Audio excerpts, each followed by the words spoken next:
Hey, welcome back to Pints and Pals. I'm your host, Jeremy, and with me this evening, I have Mike and Jason. What's up, guys? Hey, not much. Hello. Everyone have a glorious weekend? I did. Yeah. I got to drink all weekend. It was fun. Not too shabby then. It was the Pittsburgh Music Fest this weekend, and we went out to that. Had some beers. Got rained down a little bit. Ate some pizza. Ate some Detroit style pizza. And it's like sacrilegious, isn't it? Yeah. It wasn't. It was okay. It was okay. I make a pretty good Detroit style pizza. The only thing I'm missing the blue, what do they call blue tin pans or whatever they are, the oil filter pans or whatever. I don't have any of those, but I still get like nice, cheese and nice caramelization on the side, nice crunch and stuff like that. Super fluffy. I enjoy making it. It's one of those delights I make like at least 4 or 5 times a year, not very often. So Jay-Z's weekend sound pretty good. Mike's weekend sound pretty good. Short, but good. Maybe I was just too drunk the whole time. Couldn't remember much of it.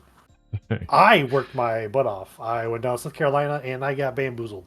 I was told I was going down there to hang 3 TVs, and that was it. I get down there and I am packing up more of my son's stuff, putting him in my truck and his car and his girlfriend's car, and moved all sorts of stuff. And now I'm sore and old and and all that kind of fun stuff. And then what did I do yesterday? But not much. Spent way too much money on a new pair of shoes that I wanted more out of them because I paid a lot of money for them. I'm not gonna say how much because I'm ashamed to say. But they're nice shoes. So $350. Oh no, I meant Monster. the monster. Yeah, $350. Yes. Yep. So what are we drinking this evening? We are drinking a Great Lakes Porter.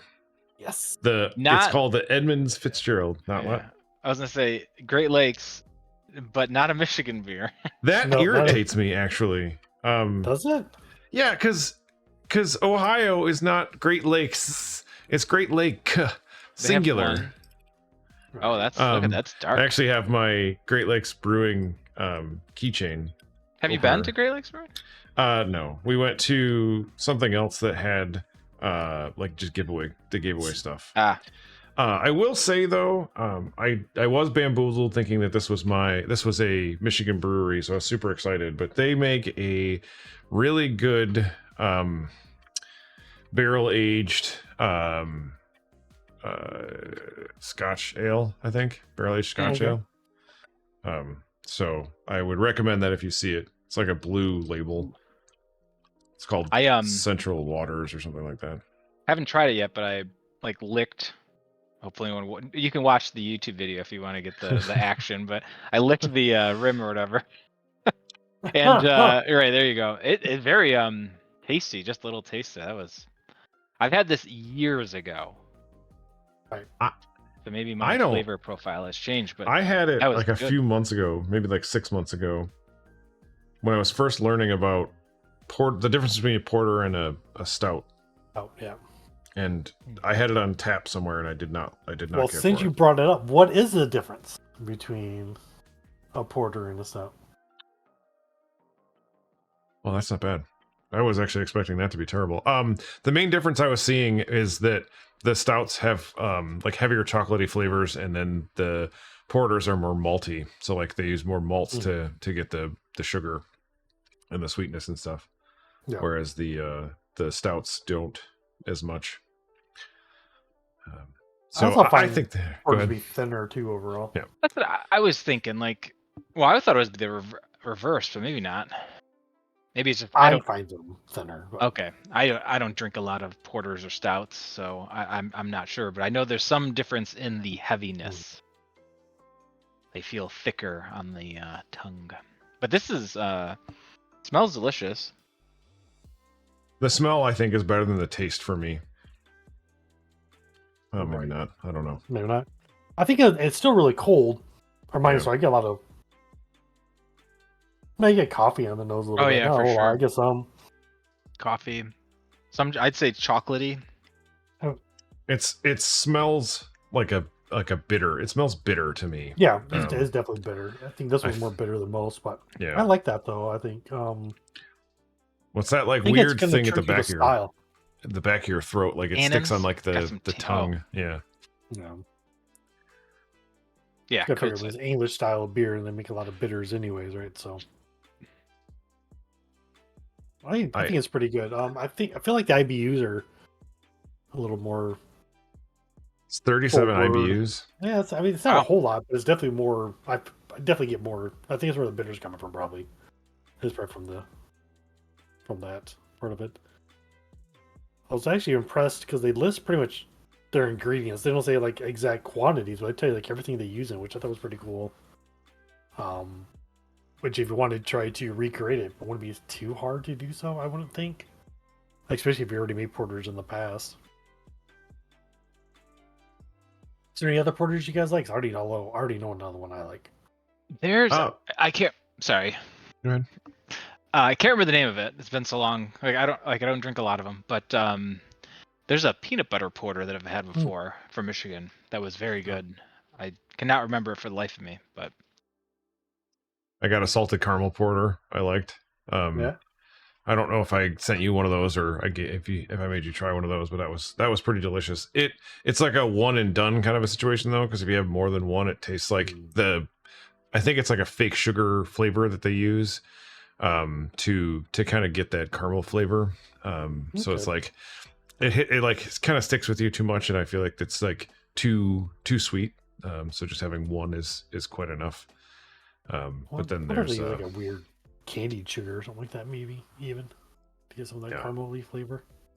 Yeah, then there's the imperial porters, which are like Russian imperial stout, I guess is not a porter, but I know that there are some barrel-aged porters.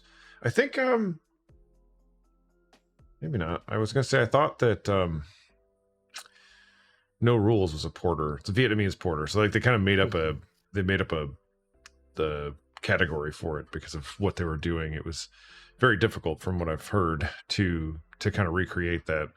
Talking to some like breweries and stuff that they've had it, and they're like, it's not an easy category to be successful in. So the fact that they're like screwing around with different variants and stuff is pretty impressive, they said. Yeah, I enjoyed the ones I've had. I thought the ones you shared with me were pretty good. Probably two of my favorites is Founder's Porter, just for a simple porter, and then the Anchor Porter, which sadly, Anchor went out of business, so no more getting those porters. You're already getting out of their beers. They made some pretty good beers, so I'm kind of shocked why they went out of business. Unless maybe they just didn't want to sell, which is understandable too. Maybe they'll sell the recipes or. Well, that doesn't make any sense though, right? Doesn't? If you're just going to go out of business versus like selling your company, it's like 6 of 1. Yeah, I don't know. You're going to disappoint your following no matter what, wouldn't you? Yeah. I would think. Everything I had heard, I didn't, reading on the social medias, the Reddit subreddits, people were not really surprised that they went under. Business. Yeah, I guess whatever they've been doing the past few years hasn't been great, and people weren't exactly happy with it. So whenever they got like new brewers. Yeah, I don't know. I've seen that a lot of like some of the breweries like around here. Like they'll get like a master brewer and they'll make some really good beers, and then they just leave and go somewhere else. And I think it's twofold. One, they've probably tired of doing it, or they want to expand what they're making, and they found a brewery that will allow them to do that. Because I feel like you go to one brewery, you make all these really great beers, and like you're stuck with those beers. You can never change up hardly ever, and you want to keep experimenting. That's kind of what brewers like to do.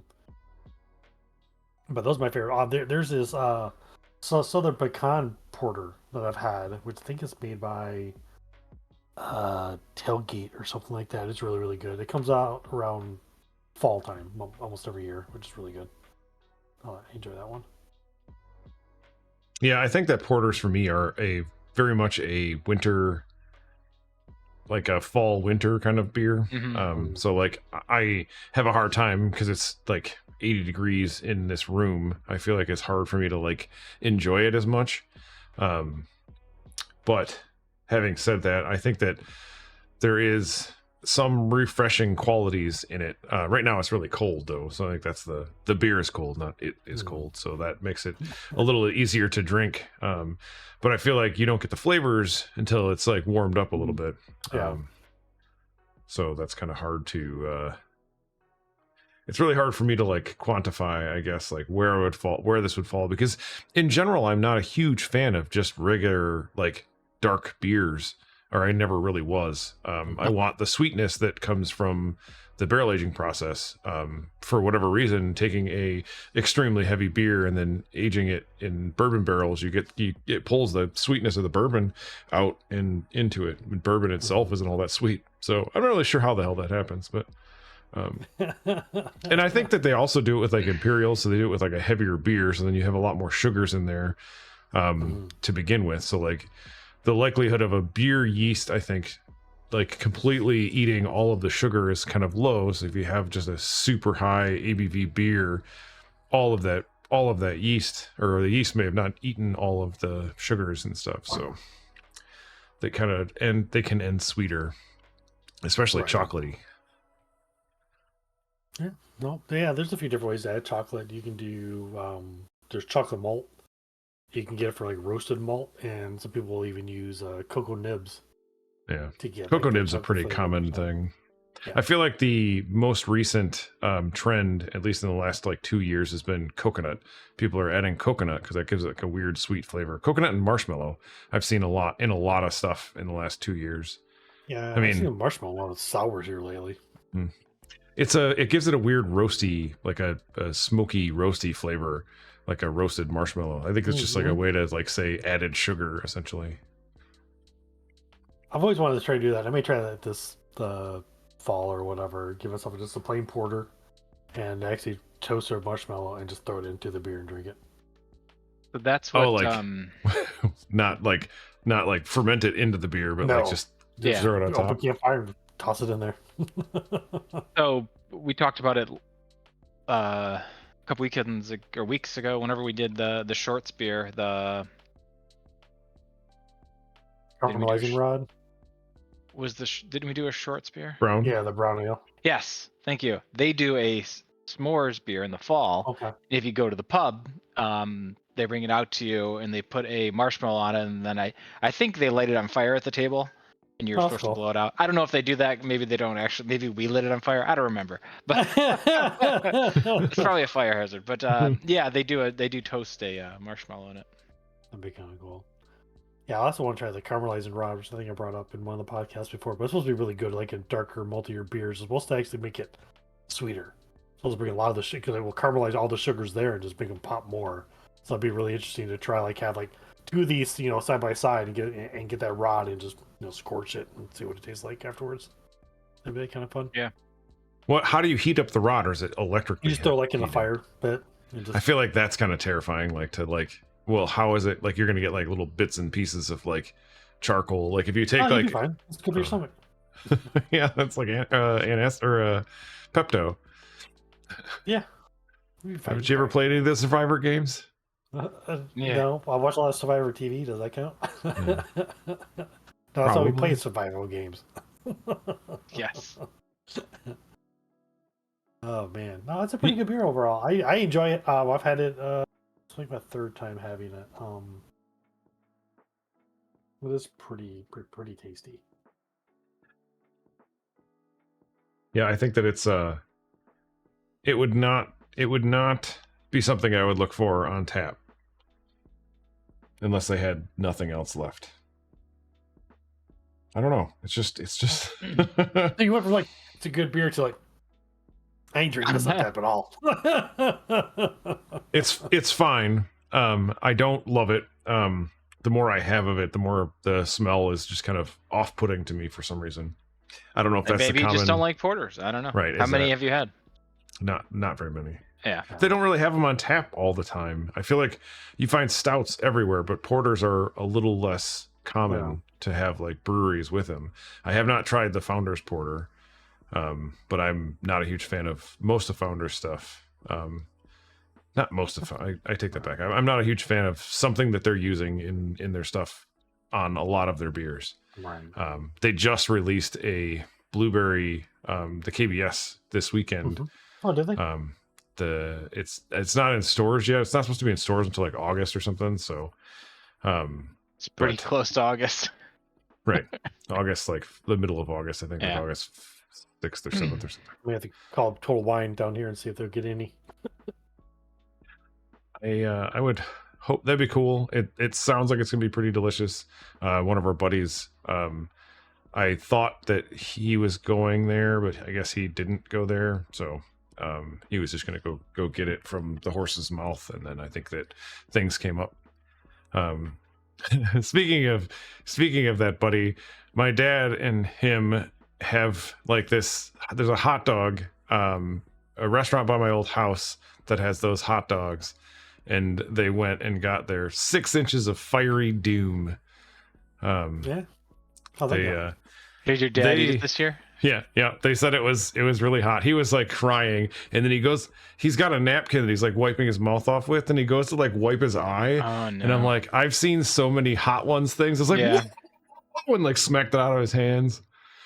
But it was he went a little hard. We started the night by like doing a like bourbon taste test of like 3 of his, like he had like a bourbon that he found for like $20 that is pretty decent, and then like 2 other ones that we've had that we didn't like when we first started trying them, so we wanted to retry them. And then so we started the night that way, and then we went to the bar, and it had like it was closed, temporarily closed for a private event that was ending in like 2 hours, so we had to go to a different bar. And then when we got to the other bar, he had 2 32-ounce beers beforehand, and then when he got to my dad, okay. He's like, I'm not driving. I'm like, okay.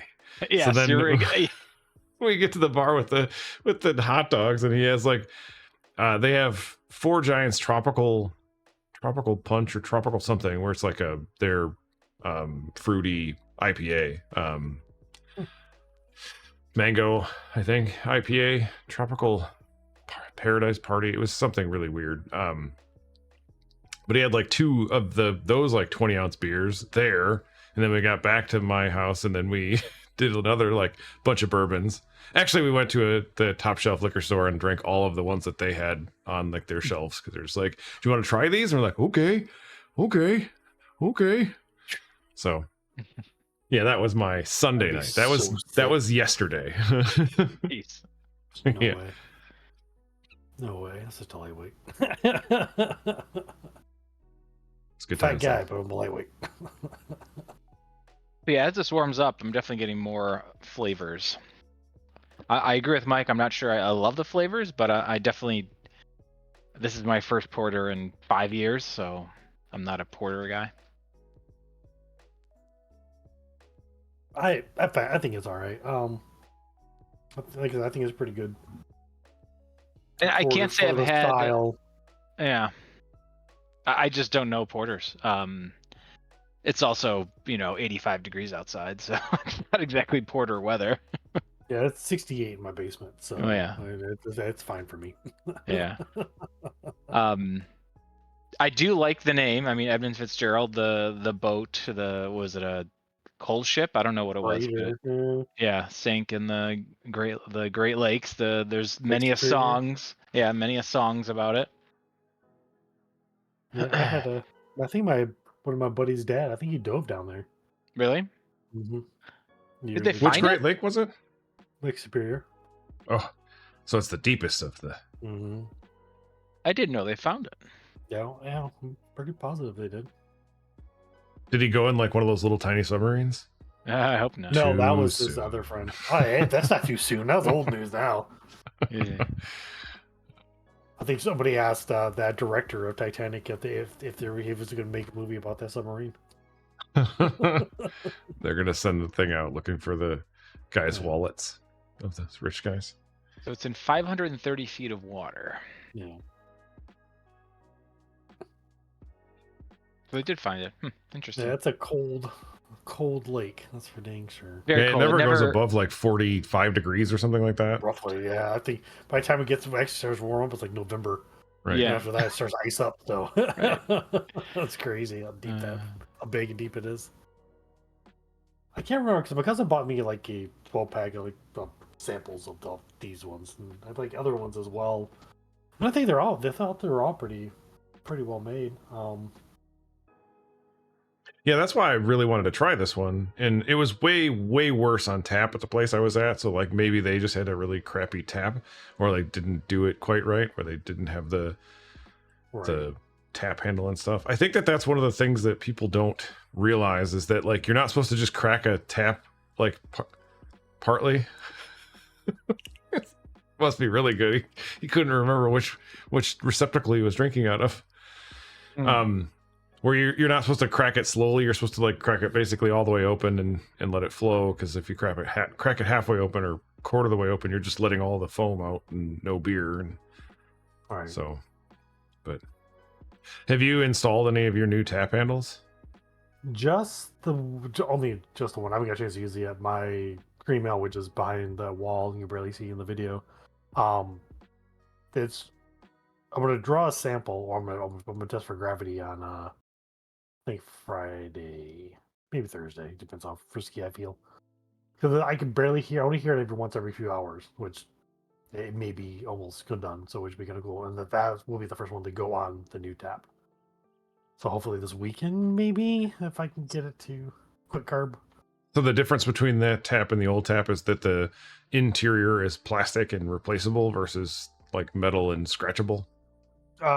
Yes, and there's one other big key feature. So, I'm gonna use my fingers here. So I have you have the stout, right? So you have the stout part going down, and then so the stopper is like right here.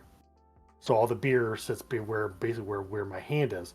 Where the other way, the stopper's back here, so all the beer's inside here, and so the beer gets sticky and clogs up, so you can't open the faucet.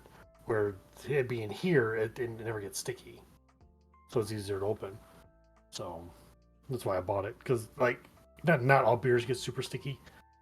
Some will. So like I'll just spray like sanitizer up there to loosen it up and try to wiggle the handle back and forth. I feel like I'm gonna break the stupid thing. That could be a pain in the butt sometimes. Yeah, I feel like those little tiny keg, the growler kegs that I got that use like a little pressurized CO2 tank or pressurized CO2 cartridge. I think those tap handles are really crappy. They were really cheap, so I kind of expected that a little bit, but the actual mechanism inside just doesn't feel very tight. So I think it's always consistently losing pressure. Could be. So that makes me like not want to use it very much, but it works for what it does. And I think that I want it mostly for when I'm going to, if I have a keg in the basement and I'm going somewhere, I could just like pour like 2 of those out and then have like 64 ounces of beer somewhere. They're 64, whatever one of them. I forget. I think they're 32 ounces. The regular growler. Oh, that's a great idea. I've looked at a couple similar to that. I'm sure like twice the price, but it'd be the same idea. Like go to my homebrew meetings or whatever, and just here's my sample of my beer, because usually I just bring a bottle. But I bought a 32 ounce. No, I bought a 6. I bought a 32 ounce. Then I bought a bigger one, a 64 ounce, just a little growler kind of thing. Yeah, I can't remember what size they were, because 32 isn't that big, so I'm guessing the one I brought up to you, I bought a big one just for that, to bring up a lot of the black lager, the black beer, the Schwartz beer, the tasty stuff. Schwartz beer is so weird. That smell on it did not match the taste. It was good though. So it was so weird because it was dark like this, right? So, but you were super dark. I think it kind of smelled similar to this. Yeah. Mike thought it was gonna be thick and viscous and blah blah blah, but it went down. I mean, it's a lager, so it went down just like a lager, so super crisp and clean and blah blah blah. And because of course, look at Mike's face, like I don't. This doesn't compute. I don't understand. Lagers should be pale, clear pea color, and it's black as night. I don't get it. It smells smoky and everything else, and all taste will smoke. And it was a fun one to brew. I probably would do that one again. Probably do it Paul again. Why not? It's called. I googled it because I've never had a Schwartz beer. I don't know how to say it, but they call it a black pilsner, so I guess that kind of makes sense. I like it. I thought it was good. I like to try like a different variant. I may tweak the. I probably keep the recipe the same. May tweak the method differently because what I did was I brewed it. I'm off topic because this is not the right podcast for that one. But anyways, I let it cool overnight. So 24 hours later, that's when I decided I was going to keg it. If I were to do it again, I would just use my immersion chiller and just cool it down quickly that way, and then just throw it into the fermenter and see what it tastes like then. Because I wonder if the overnight sitting in all the hop matter. Cause I didn't take any of the hop matter out. It all just stayed in there. So I might have made it more strong in smells and all that kind of stuff. So be curious what I would do it the other way. Yeah, I've had. Perrin has like a black lager. I don't know if they call it a Schwartz though, so I don't know if it doesn't have the same smells or if it's always just a Schwartz beer as the black lager. Right. Well, a Dunkel kind of falls into the category of like a really dark lager because Dunkels are lagers at the end of the day, but it's a style called Dunkel. Yeah, I don't know what makes a difference. Honest with you, I was just one of those things I saw. I was reading about it, and it didn't seem hard to do. And I bought the fermentation, the spunny valve I wanted to use, and the floating dip tube. I was like, well, this is a perfect way because I don't have a lagering system, so. Is the floating dip tube only a good idea if you're doing that, or can you just use that all the time and get clearer all beer? All the time, yeah. You got to clear beer on top because like there's a few different ways to clear your beers. You can use like you can cold crash. That's one way. To basically you just put it in like a fridge, and it takes all the whatever proteins, the visual matter, kind of drops it to the bottom. So that's one way to clear it up. You can use gelatin, which is another way. But I guess if you're a vegan, you couldn't do that because it's made out of bone. So you want to use biofine, which is like another chemical way of taking all that stuff and dropping it out. I feel like that defeats the purpose. Not defeats the purpose, but like I get the issue with like pectin or whatever being like bone marrow essentially or whatever the hell it is. But like even I guess I don't know because I'm not vegan, but I feel like in that scenario I would rather have something that's natural versus something that's like chemical. Like I feel like that would like kind of defeat the purpose of being healthy. They may just use the cold crash method instead. Just do it that way. Just cold crash it overnight and then just throw it in their keyser, kegerator, and serve it up that way. But if you didn't have the floating dip tube, the first pint or two will be pretty much all the visual matter. And some people will drink it. I don't want to drink it. It'll look like what is that? The baby poop? Yeah, that's what it looks like. No, I feel like Oberon, like a few years ago, looked like that the whole time. It was just like a constant like state of like floaties. Oh, speaking of floaties, not that this isn't off topic again too. My wife was pouring one of the they have a couple of like Crimson Keep and there's a yellow one. I can't remember what it was from Dragon's Milk series. They did a new one. Well, she had like the golden ale or golden tail or something like that. And she poured it and I watched it go boom, boom, and like a big like chunk of stuff fell out. And she didn't see it. And I was like, whoa. And then she like grabbed it like a fork and it like lifted out and it was like a big like snot ball. And I was like, oh. Yeah, so I actually saw that on Reddit. People were talking about it. So I think something was wrong with their last batch or something. Yeah. I was like, yeah, let's probably not drink that. Yeah, I wouldn't drink it. I definitely think this shirt's very fitting. This guy needs you. Guess what? I can't show mine because this is the same shirt I always wear for these. This is my podcast shirt. This is what I wear all the time. I'm pretty Jeremy, have you brewed a porter? Have you? No, it's on my list of things styles to brew. I haven't even done a stout yet either. So what makes it so toasty? Like what? How would you do that? I don't get how it works. I think it's just going to be like the roasted barley. Okay. Which would definitely bring a lot of that flavor, and then like the chocolate malt and stuff like that would definitely help as well too, for sure. That's what I would definitely use in mine. Just to bring any color too. That's how you're gonna get the color as well. By the pour. What was your I want to say oatmeal. The coconut one that you made. Oh no, I guess I did do a stout. I guess I haven't done a porter yet.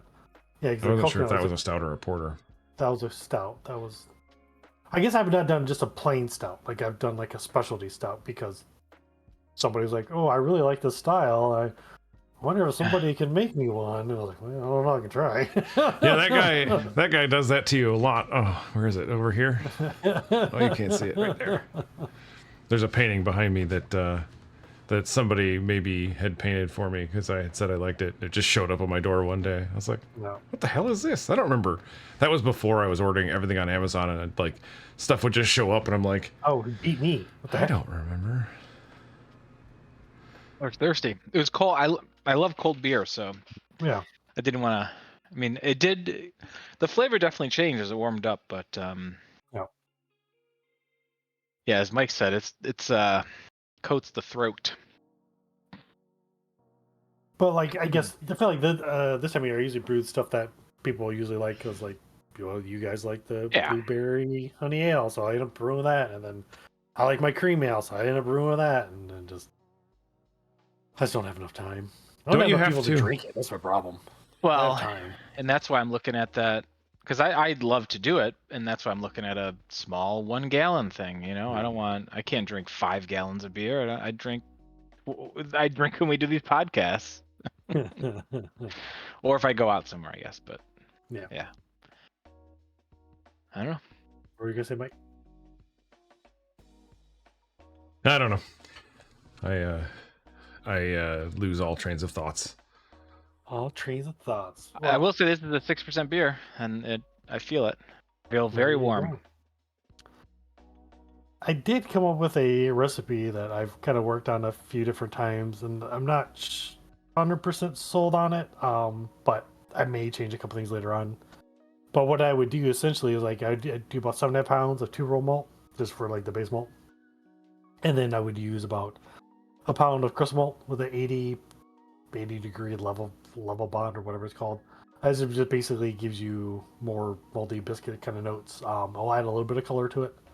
And then I would definitely use about 1/2 pound, maybe a little bit more of the chocolate malt to give you, of course, chocolate flavors. But sometimes some chocolate malt can actually give you coffee as well too, which I think is pretty interesting. I think it depends on what the mash temperature is, because there's still because the water temperature can do different things to malt as well too, which is pretty cool. I would use one hop and one hop only. I use one type of hop and use it 2 different times. I use the East Kent Golden hops, which is a very British style hop to use or UK hop to use. And I'm torn between using either 1 ounce to 1.5 ounces for bittering. So like, if I'm going to boil for 60 minutes, that's how long that hop would be in there. And then I would probably finish it off with like another 1/2 ounce of it just for flavoring. Because it's not a really strong hop per se. Like the alpha acid is only 8. I don't think the IBU would be much higher than like 13, 14 IBU. And then for yeast, I would personally use the SO4, which is like a dry ale or English yeast, and that would actually bring more of the multi notes forward because it's known to make stuff stay a little sweeter. Then of course you have like the British yeast you can use in English yeast. The thing I'm really toying with is like to bump up the ABV. I was thinking about adding some more DME or corn sugar. So DME as dry malt extract, which basically is just like a light beer. They just boil the crap out of it and then they dehydrate it and they just break it up into powder. Or to use a corn sugar, like use I don't know, anywhere from 1/2 cup to a cup. I've been kind of playing around with it. I may not do it like the first time around. I may just try without it. To me, I don't want it too high of an ABV, but I thought it was be kind of neat to play around. I'm not experimenting as much as I want to this year, and the year is more than halfway over with, so I need to start experimenting. Yeah. Well, it's just we're at the halfway point, but yeah. Yeah, that's what I was gonna say is do these take longer to ferment, or is it still about the same time? Because like I was wondering if you need to let it sit and age for like 6 months, so you have to make something that you want to drink in the wintertime that's this heavy now. I don't think so, because I don't think I don't want to. I wouldn't want to go much higher than 6%. That's why I'm debating about not adding the extra sugar to it. But fermenting is not a hard set rule. Like 2 weeks is kind of the golden rule, but some people will wait like until whatever they think is done Like I know some people will wait 6 months and be like, yeah, I think it's done now, and then they'll draw like a thing, but it could be done for 4 months. Yeah, I think I'm They're just not pulling gonna that hurry, information from like if you do the honey, what's the honey stuff? Meats, Meads take forever to ferment. they gain them, yeah, or just bottle condition. Yeah. I mean, you could be done like in a month, but you still may want to let it just kind of mellow out for like a year to get the flavor profile you want.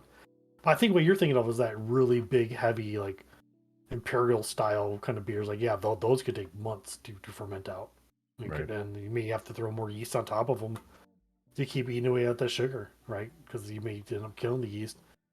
Some people, what they'll do is they'll double they'll double the yeast right off the bat. For some of those big ones I was reading the other day, which seems to be another way of doing it. And I was like, oh, that's pretty interesting. I'd just be afraid of not necessarily. It would be a bottle bomb at that point, but it could be like I don't know, fermenter bomb. I don't know. Like it's so active, it's just flying out of the like the bubbler or what, not bubbler, but the bunghole and stuff like that. I hate it when it flies out my bunghole. That's Taco Bell for you. But yeah, that's what I would do. Cool. Be kind of fun. All right. Well, I think that's the wrapping up point. Thanks everybody for tuning in, and don't forget to have a pint with your pals. Please drink responsibly. Like, comment, and subscribe. Cheers. Cheers.